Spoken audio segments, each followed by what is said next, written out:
Welcome to the Gamescape, everybody. My name is Jeric, and today we are back in Phoenix Point, continuing our Know Your Enemy series. This is the fourth installment, and we're going to be taking a look at the Acherons today, as you can see on the screen here. The Acherons are new, and they're part of the Corrupted Horizons DLC. So if you haven't installed that, or if you don't have it, then you're not going to see these guys. But I did want to go over them because they are new, and they can be a handful to deal with.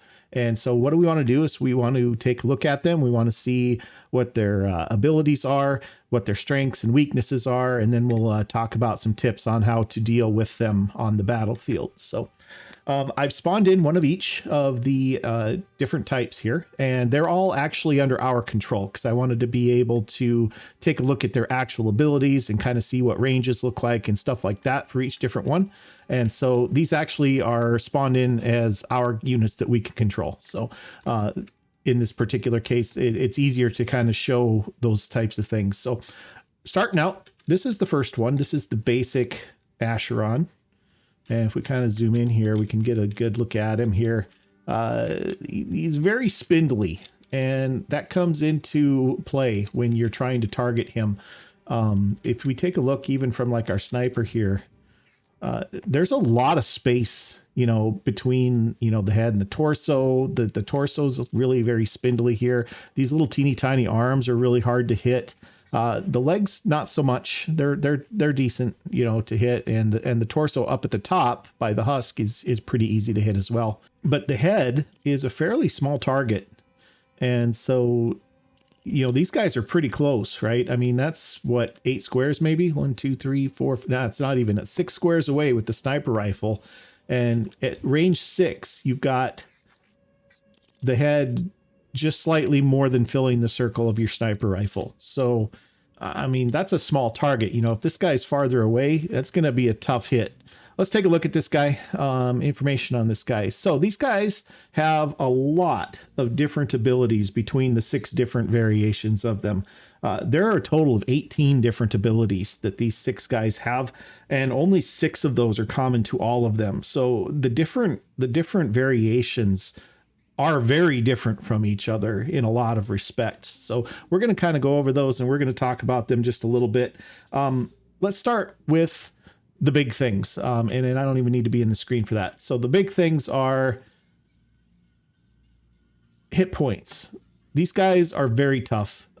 This one has 750. He's currently selected, so his information is not popping up here. Let's do this. So 750 hit points, 50 will points. These guys have a lot of willpower, and they use a lot of willpower. Every single one of them has 50 willpower. They're also very, very tough. Like I said, 750 here. These guys are 900. These champions are 1200 hit points. So they're a handful to deal with. The good thing is they don't have much armor. Their armor is very light. Some of them have no armor at all on, like if we take a look at him, he's got very light armor, 10 on every section, nothing on his arms or his torso. So he's really easy to deal with.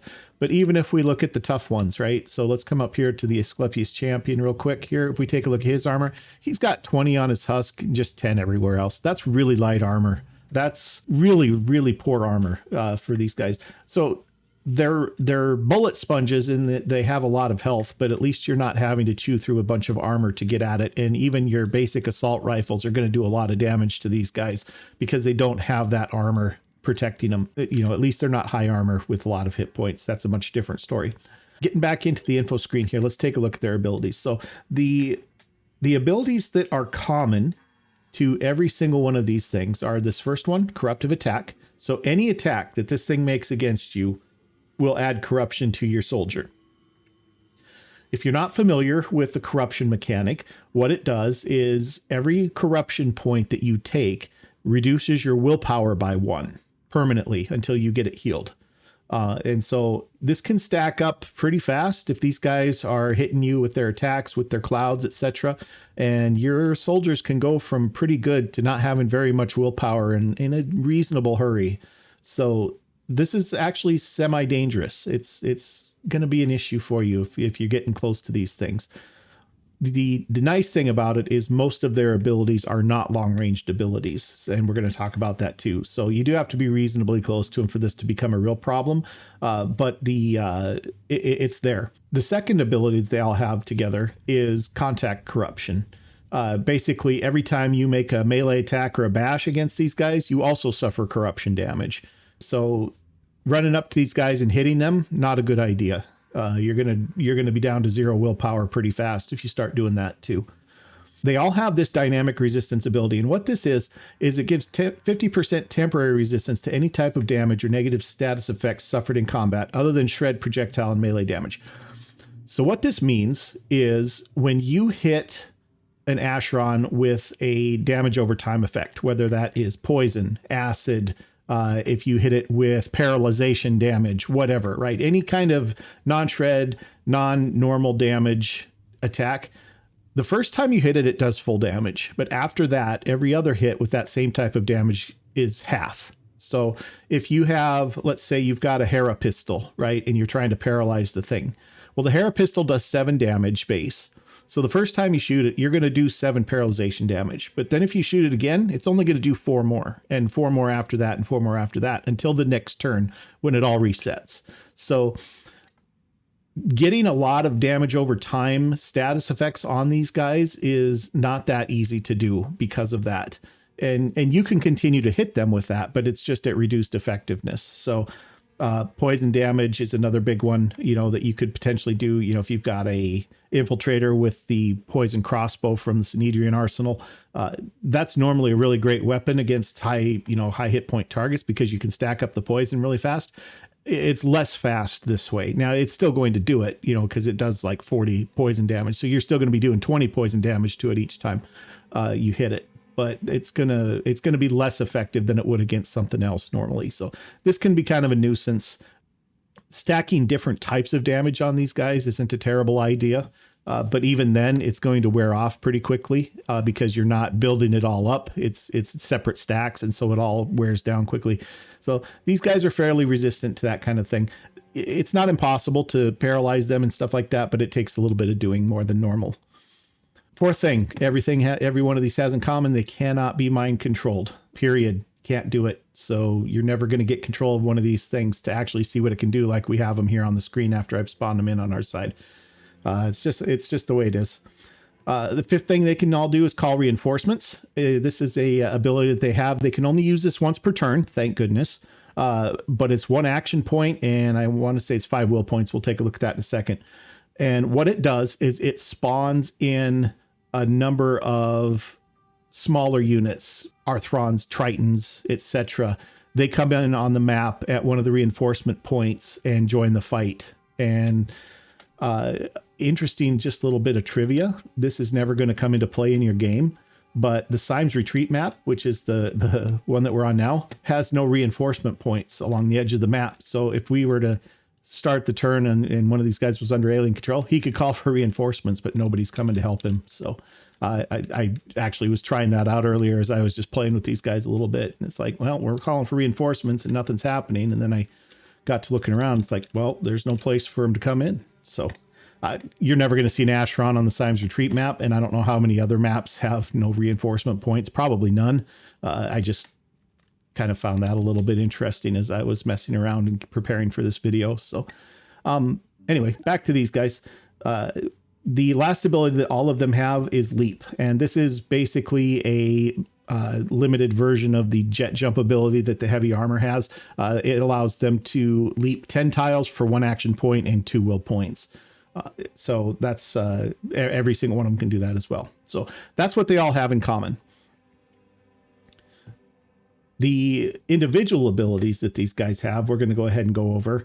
Some of these we've seen from the Mutoids video that I did, my guide on Mutoid soldiers, because some of the abilities that you can get for your Mutoids come from these guys. And so one of those abilities was Pepper Cloud, which reduces the accuracy by 50% of all organic enemies within 5 tiles for 1 turn. Now, these guys are 3x3 tiles, right? And so a 5 tile radius from these guys is actually a decent area, just because they're so big, and the 5 tiles from their edge of their base is going to be more I can't activate it because there's no valid targets around. But it's a bigger area than it would be for your 1 square soldiers by a bit. So not a lot bigger, but it's okay. Just keep in mind you have to be within 5. You want to try and stay maybe 5 tiles away from it or more. Most of their cloud abilities are actually 10 tile range. This one is 5. So then this guy also has the corruptive spray ability. This is a targeted attack. It does a little bit of damage. And if we take a look, all of the sprays that these guys have are linked to their arms. Okay. So if we take a look at corruptive spray, it does 25 points of damage. It's a single shot. Effective range is 15. Takes 1 action point to activate it. But it also adds corruption to the soldier that it hits. So it's not much damage, but it's again, putting your willpower down by even more than what it already is, but with more corruption. Okay, so that's the first one. That's the basic Acheron. The next one in line is the Acheron Prime, which arguably is not deserving of the name because it's really not that dangerous. It's really more like a Acheron Alpha, maybe, right? I mean, normally with the naming conventions for these guys, the primes are like the top dog, the worst of the worst. That's not the case with the Acherons. This guy is a little tougher. He's got 900 hit points. Speed is 24, so he's decently fast. Still 50 will points. Again, has all the same abilities that we saw before, including Pepper Cloud. This guy, though, has the added ability of being able to restore Pandoran armor. So this is a 10 tile radius area of effect that will restore 10 armor to every Pandoran buddy that he has that's taken armor damage. Now, it doesn't add armor over what they started with. It's only restoring armor that they had to begin with. So if they use this, your buddy that's standing next to you doesn't go from 10 up to 20 unless he had 20 to begin with, right? So he'll max out at whatever his maximum was to begin with. A little bit tougher, still no armor on the arms or the torso, just more hit points basically. This guy's really not that much different to deal with than the first one. He's just got a few more hit points, by 150 hit points extra. So overall, really not that bad. And honestly, none of these guys are really that big of a direct threat to your soldiers. Their ability to do direct damage to your soldiers is pretty limited. We'll talk about that in a little bit too, but that's not really their purpose. And so anyway, moving on. The next one up is the Asheron Acheron. So this guy's starting to get a little bit into more, little tougher, I guess you would say. So he's got 20 armor on the husk and he's got 10 on every location and every other location, including his arms and torsos. So slightly more armor, not much, but a little bit. He's got all the abilities we talked about. He's adding ability called co-corruption. And basically what this means is all of his Pandoran buddies that are with him, all of his allies, they also do corruption damage with their attacks. So now you're really talking about losing will points fast and getting a lot of corruption damage built up on you. This is a problem especially if you've got a bunch of his guys have already come in as reinforcements and stuff like that. This is going to get you pretty bad, probably. He's got the Confusion Cloud ability, which is a 10 tile radius, reduces enemy speed and accuracy by 50% to all organic targets within 10 tiles for 1 turn. This is wrong. It's not speed by 50%, it's speed by 75%. So you're down to a quarter of your normal speed. Accuracy is still at 50%. Also, speed debuffs can stack. And so if you happen to get unlucky enough to get 2 of these guys in the same mission and they both hit you with a Confusion Cloud, it's going to stack the speed debuff at least. I'm not sure about the accuracy debuff. This was something I was testing a little bit earlier. So yeah, this is wrong. Speed is 75% reduction, not a 50% reduction. This thing also has the ability to resurrect corpses. So transform all human-sized corpses within 10 tiles into Acherons or Tritons.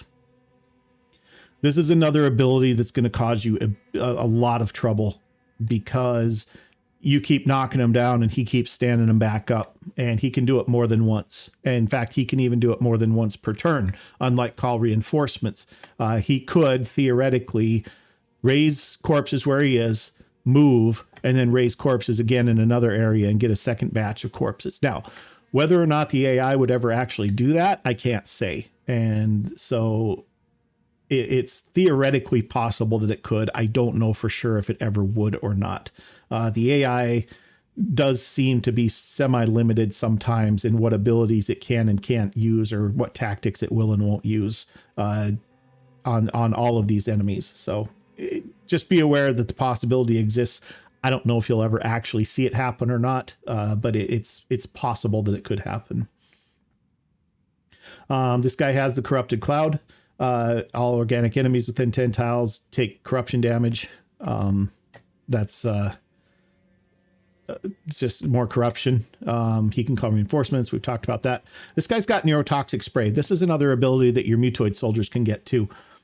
It doesn't do any damage, but it disables the target body part for a turn. So it's as if they had, you know, basically shot that arm off or whatever, but it only lasts for one turn. So it's can be a problem. It can be super annoying too, especially because it can stop you from using, you know, your heavy weapon, or it can stop, you know, you can, you know, get your head disabled and get your will points reduced a bunch or whatever. So it's okay. It's an okay ability. Yeah, I use it quite a bit on my mutoid soldiers when I'm building them out too. So it's decent.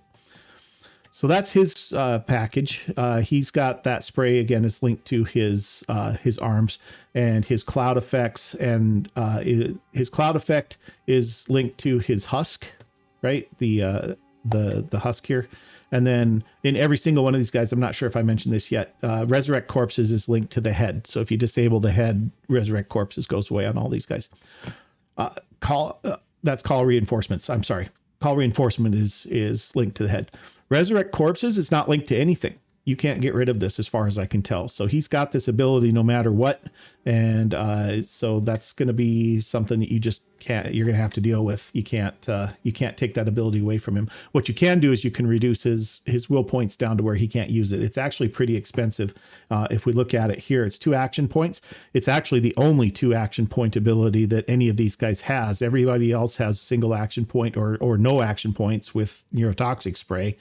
He can continue disabling limbs as long as he wants to keep chucking willpower into doing it. But yeah, the Resurrect Corpses is 2 action points, and it costs him 10 will points to do it. So it's really expensive. Now he's got 50. He's got a lot. But, you know, you start combining that with some of this other stuff. You know, you got 8 on the Confusion Cloud. You got 8 on the Corruptive Cloud, 5 on Calling Reinforcements. So these guys can burn through will points really fast when they get going. So we're going to talk about that here in a minute too. Next guy up in line is the Asclepius Champion. I'm sorry, the Ackless Champion. Same general abilities. He's still got Co-Corruption. He's got Corrosive Cloud, which now is doing acid damage to all enemies within 10 tiles. It's 10 acid. It's not that much, but it is going to stick to multiple body parts, just like if it were a grenade. It may not hit all of your body parts necessarily, but it's going to get you in more than one place. Now, what that's going to do is that's going to eat 10 armor off of each body part, and then it's going to be reduced by 10. So this by itself it's going to shred some armor off of you, but it's not that dangerous because it goes away right away on the next turn. Unless you get hit by it more than once, then it can start stacking up and being a problem. But again, I don't know if the AI would ever do this twice. I haven't seen it do it twice. I've seen it use 2 different clouds before at the same time, but I've never seen it use like Corrosive Cloud twice before. So maybe it will, maybe I just haven't seen it. But again, it's a possibility, could happen. Not sure if it ever will. Confusion Cloud we've talked about already, and Corrupted Cloud we've already talked about. So all 3 of these clouds, again, attached to the husk. You get rid of the husk, all 3 of these go away. So of course you get rid of the husk and you're most of the way to killing him too. So that's that's a thing too, but that's where they live. So that's the Ackless Champion. And then the last 2 are the Asclepius and the Asclepius Champion. Same ideas here, Co-Corruption, Resurrect Corpses on this one too. Guy also has Corrupted Cloud, Restore Pandoran Armor. He's got that. He's got Cure Spray. That's his new one. Removes all paralysis, bleeding, poison, strained, infected, dazed, and slowed status effects from target ally and restores 50 hit points. This is at range too, by the way. It's got a decent range on it. He can do, wrong button there. All right. So he's got heals 50. Effective range is 15. So it's not a big range, but it's okay. He doesn't have to be adjacent to whoever he's doing it. So costs 1 action point again. The Asclepius Champion. Same. Co-corruption, resurrect corpses, corruptive cloud we've talked about, restore Pandoran armor we've talked about. He has a cure cloud. Removes, it's basically the same thing as the spray we just looked at, except that it is in an area of effect, and it affects everything within 10 tiles, all allies within 10 tiles, instead of just a single target. So same idea, just more effective. He also has goo spray, so he can spray goo at you. If you get hit by goo, your soldier gets stuck to the ground if you're not immune to it, and you're basically just stuck on the tile you're on for, I want to say it's 5 turns. I don't know exactly. I'm pretty sure it's 5. And you can't move. So it's not a good thing by any stretch, because all of his reinforcements that he's called in are going to be coming at you while you're stuck there, not able to move. It's a big problem. So get goo immunity when you can. There's a boot module that you can add that gives you immunity to goo. I think you have to capture a Pandoran that has the goo spray ability and research them before you can get those modules, though. I'm not 100% sure about that. There are a few other things that give you immunity to goo. I think there's a mutation, a leg mutation that does it, and I'm pretty sure that some of the cybernetic legs also give it to you. And then the mutoids have an ability to ignore it as well. Those are the ones I know of. There might be more. So that's these guys.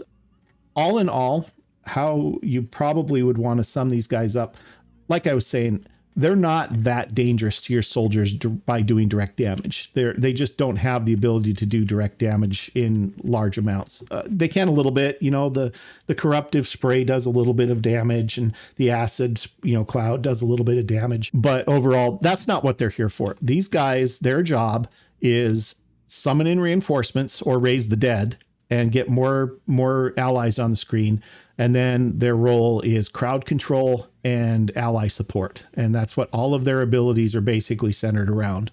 So these are your controllers. These are your supporters. Kind of think of them as like a commander type unit that is not directly participating in the battle necessarily, but he's just kind of helping out his troops and keeping your guys locked down as best as he can. So, and they're decent at it too. Like I said, the goo, the minus 75% speed reduction, the minus 50% accuracy, it's all, it all stacks up to give you a really tough time.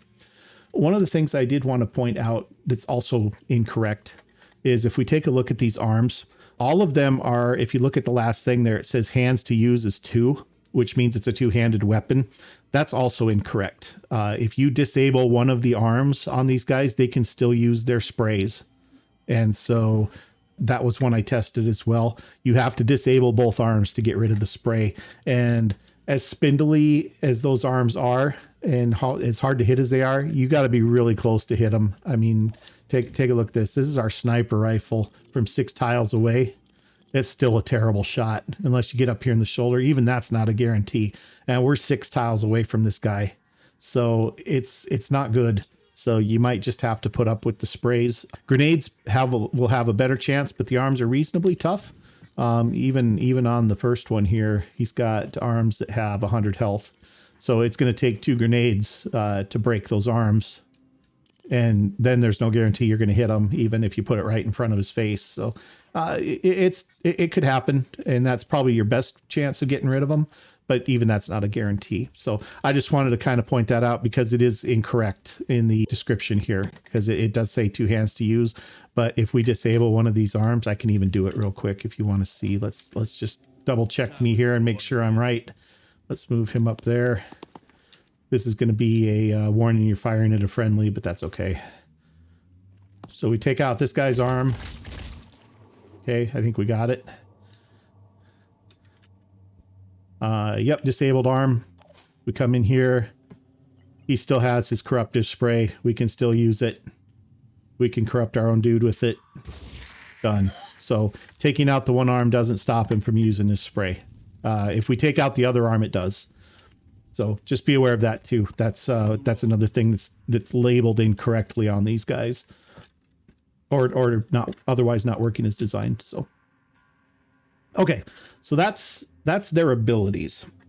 Let's talk about their general strengths. Overall, good health. 750 is the lightest, all the way up to 1200 on the champions. So good number of hit points, pretty good bullet sponges for the most part. really high willpower, and we talked about that. They have 50 will points. Now they spend will points really fast, right? So 5 here, 5 here, 5 here. They're some of these are 8, 10, to resurrect. So they can burn through these will points in a big hurry, especially since these are each 1 action point to activate for the most part. So they're going to be burning through them quickly, but they have a lot, so it's okay. Third strength they have, they're very, very mobile. 24 for these guys, and then the champions are 32 base move. Yeah, 32. So got 32 on him, 32 on him. The rest of these guys are 24. Even 24 is fast, guys. That's faster than your soldiers are going to be probably in most cases, unless you're really stacking up some speed buffs on them. 32 is as fast as your Aspida if you have one. So that's moving. Very, very mobile. Plus leap on top of that lets them jump up and jump over things and just surge forward if they need to. Their head, which has the call reinforcements attached to it, is a very small target. We've already talked about that. Again, if we take a look at this thing, 6 tiles away, it's only barely bigger than our target circle on our sniper rifle. You get, 3 or 4 more tiles away, that is not a guaranteed hit, right? And it is going to take a couple of hits to take out that head until you get up to the high-end sniper rifles with some extra damage ability stacked on top of it, like Sniperist, for instance, or Reckless, that adds to your overall damage. So it's not an easy thing to take the head out necessarily, especially right away and when you find these guys. And you're going to find these guys fairly early in the game because they're a part of the corruption mechanic storyline. So you're going to see at least the Acheron, the basic one, pretty early on. Another strength they have is this ability for them to just stack more and more and more corruption on your soldiers. And that's going to run you into a lot of issues because you're going to be down to no willpower if you have to stay engaged with these guys for a long time. And once you're out of willpower, then your guy's just panicking a whole bunch and things really go downhill after that. Their call reinforcements and their ability to resurrect troops is probably their absolute strongest ability, and probably is going to be your worst nightmare dealing with these guys because they're going to do it every turn. It's the first thing they're going to do every single turn, and it's just more and more and more potentially pretty solid troops coming at you. They're not necessarily calling in just your base Arthrons and Tritons.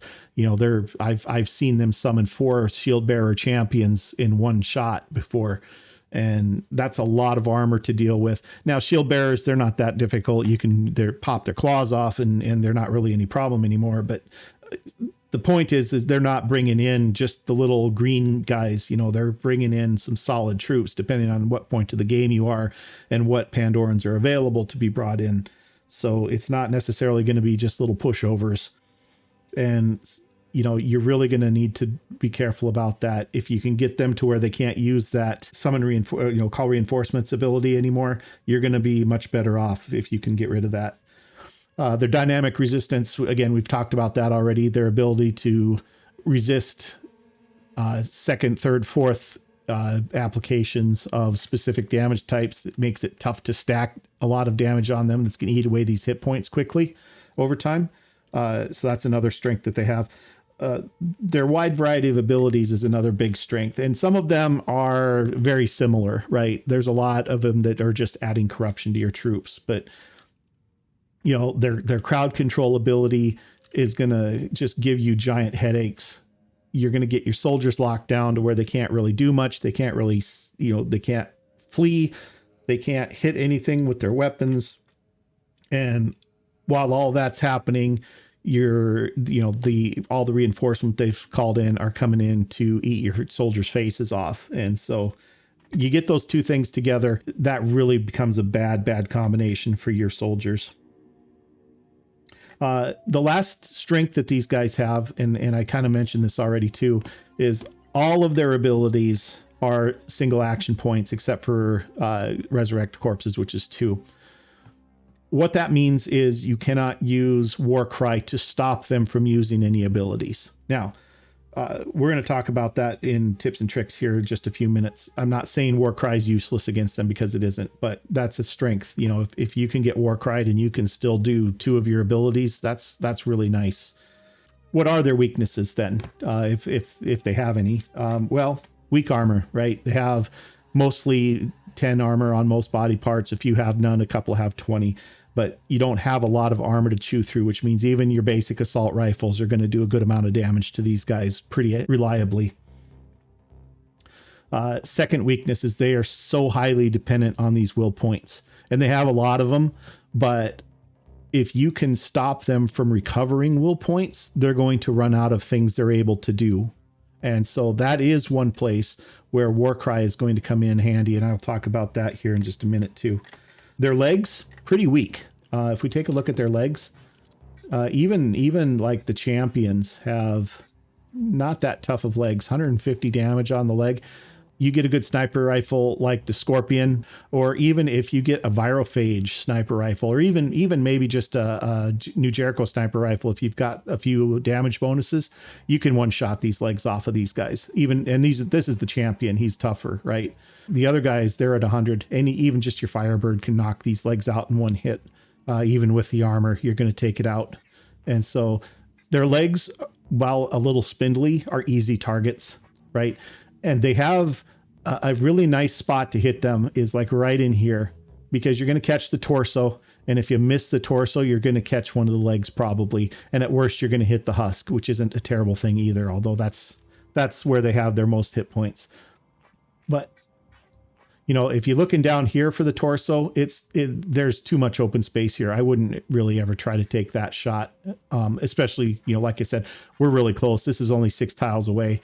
You know, if they're standing back further, you're not going to hit anything right in this opened area here. Shoot for this section right here instead. If you miss, you hit the leg, you take the leg out, it starts bleeding. That's just fine too. So, and each leg reduces its actual speed as well. So if we take a look at that, move range is -6 for each leg that you take out.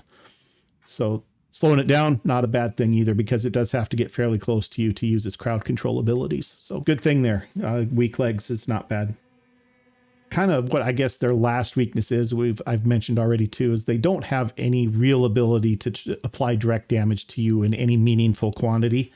You know, they can acid cloud you for 10 acid damage, or they can hit you with the corruptive spray for 25 points of damage. Those things aren't the worst, you know, so they're not that dangerous directly to you. Their true danger, like I said, is their ability to call up reinforcements and then lock you down while those reinforcements close in on you. And so that's really where they are at their worst against you, or at their best against you, I guess you would say. That's their strongest abilities against you. Direct damage, not their thing. They have very little ability to do it. Let's talk a little bit about how we deal with these guys, some tips and tricks. The biggest thing I guess you would want to say is you want to focus on taking these guys down, if that's what you're doing. Get all of your guys focused on taking down the Acheron. Now, this isn't always possible, but if you get all 6 of your soldiers taking shots at this thing, you're going to come pretty close to taking it out in one round, as long as things go reasonably well. Now, there's times when you can't do that, right? Sometimes your soldiers get a little too spread out. Sometimes your soldiers aren't going to have good line of sight on the Asheron because of intervening buildings or whatever. That's going to happen, right? You're going to have situations where you can't just focus everybody on it and take them out. You're going to have mind fraggers coming at you that you have to deal with, or else you're going to be in trouble. You're going to have a siren coming down on you that you're going to have to deal with too. So it's not always possible. So in those cases, you definitely want to bring your own crowd control with these guys, because they're going to summon a crowd, right? So what is that? That's guys with Warcry, okay? Now, like I said, Warcry is not going to stop them from using any one single ability, but it is going to stop them from using 4 abilities, or moving and using 3 abilities or whatever. So if you can get them down to 2 action points and they can only use 2 of their abilities against you, that's still better than 4, right? And so that's a good thing to do. And the other thing that Warcry does is it stops them from using the recover ability to get more will points back. And that's huge with these guys. Once they're out of will points, they're not very dangerous to you at all. And so if you can get them neutered down to no willpower and then stop them from recovering, you've effectively neutralized them.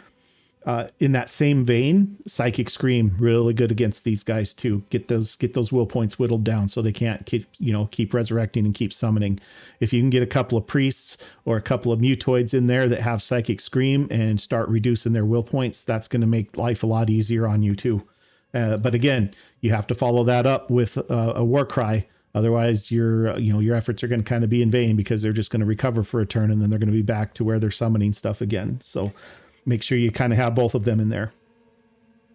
A third method you can use to kind of help control these guys and the crowd that they're summoning is if you have access to fire weapons like incendiary grenades, flamethrowers, mutoids with fireworms, etc. Strategically placing fire patches can definitely help you out. Number one, again, their legs are really weak. And if you can get all 4 of their legs burning and disabled, then that's going to go a long way towards getting rid of these guys for you. Plus, Pandorans are kind of dumb, and they will run through fire to try to get at you if they don't have another choice, especially the smaller ones like Mind Fraggers. They'll just charge right into the fire and burn themselves to death if that's the only way to get to you. So if you're strategic with how you place your fire patches, like your grenades and your worms and stuff like that, you can, a few fire patches can go a long way to really helping control the crowds that these guys summon as well. Another tip, get rid of that head if you can. Just get rid of that ability for it to call in more reinforcements. It's hard because it's a tiny target. It moves around quite a bit though. So that might be helpful to you in getting a better shot at it if it's not turned exactly to face you. These guys belong to me, so they're not as agitated as they would be as if they were aliens. If we were to summon an alien in and he has views on us, they get more agitated and they get more animated, and they start kind of turning side to side and stuff like that. So these guys actually move around quite a bit like the Tritons do. And so that can help you get a good angle. If you don't have one immediately, just let it move around a little bit and see if you can get a better one. And then once you have the angle you like, then zoom in on your free aim mode, and that'll pretty much lock them in place while you take your shot. So that's kind of another way that you can deal with that. But again, that head is a tiny target, and for the most part, until later, it's going to take you 2 hits to take it out. So do it if you can. You save yourself a lot of trouble, but it's going to be questionable if that's going to be possible or not. But again, the biggest tip, like I said, focus on these guys. Just ignore the guys they're summoning. Get rid of him, especially the one that has resurrect, right? Because killing all of his little guys around him isn't going to do you any good, because he's just going to bring them right back up again on the next turn, and they're just going to have to deal with them again. So forget them if you can. Focus on taking down the Acheron. They're not that tough. They have a lot of hit points, but they don't have much armor protecting them, so you can chew through hit points quickly, especially with a couple of assault rifles, and especially if you have a heavy with like a Deceptor machine gun that can get close enough to use it. Then you're really chewing up a lot of points quickly too. So sniper with quick aim can take a couple shots with the sniper rifle and chew up a couple hundred more. It doesn't take that long to get these guys down to, dead, I guess. Capturing these guys, that's a much different story. These guys are difficult to capture. There is a mission where you're supposed to capture one, although I think you can kill it and still complete the mission. I'm not 100% sure about that. But if you're trying to capture one and you want to bring it in, you want to do the vivisection, research on it or whatever, or you just want it for, mutagens, you're going to need to bring a dedicated capture team to do it because of their dynamic resistances. Paralyzation damage stacks up on them really slowly, and even the base one, you need 75 paralyzation damage to bring it down. Now, there's other ways around that. I'll talk about that in a second too. But if you have access to one, just bring an Aspida in and zap it with the Aspida. That's 40 points of paralyzation damage right there. And that's halfway there on most of these guys, right? So he's taken some damage, but these guys all have 900. So you have to do 90 to these guys. You have to do 75 to this guy to bring him down. You have to do 120 to these champions to bring him down paralyzation wise. So the Aspida is going to do a lot to get you there much, much faster. If you don't have an Aspida, what you're going to want to do is you're going to want to bring your pretty much a dedicated capture team where everybody's carrying capture weapons, and you want Athenas and Heras. That's the sniper rifle, the paralyzing sniper rifle, and the paralyzing pistol.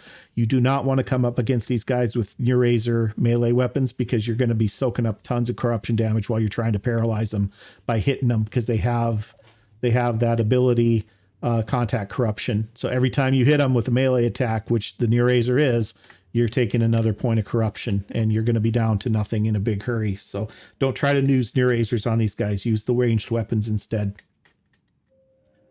In that case also, make sure your first hit on them each turn is with the Athena, if you have one, because you want to maximize that 16 points that it does of paralyzation damage before it gets its resistance and everything gets cut in half. Okay, so hit it with the Athena first, then hit it with the Hera pistols or whatever else you got, right? Don't shoot it first with a Hera pistol if you've got an Athena that you can use, because again, first shots at full damage, you want to maximize that.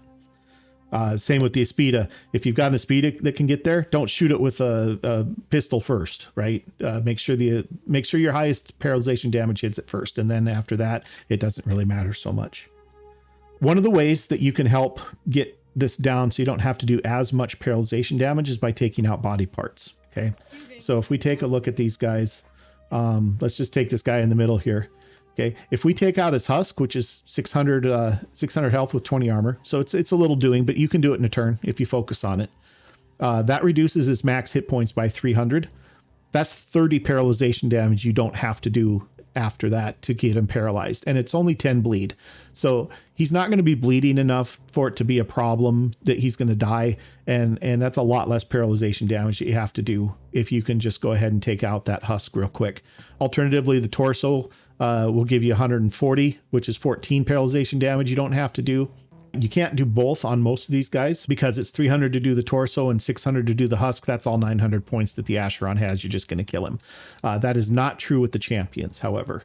So if we look at this, the champions have a total of 1200 health. The torso is 300 still. The husk is 750. That's going to leave him with 150 health left if you take out both. And that's going to take you down 40 here. 40 paralyzation damage you don't have to do here, and then another 15 here. So that's going to reduce that by 55. So instead of 120, you're going to have to do 65 instead. That's much better than trying to do 120 paralyzation damage with him taking half after the first. So that's only on the champions, though, that you can do the both the torso and the husk. All the rest of them will die if you try to do both. And that's not the goal, right? You're trying to capture him. All right, guys, so I think that's going to be just about it. Let's take a look at maybe some of these ranges, though, real quick, so that we can kind of see, like I said, all these clouds and stuff are 10 tiles. So if you take a look at this bubble, 10 tiles from around these guys is slightly more than what you might be used to. It's slightly more than what you might be used to because they are 3 by 3 squares instead of 1.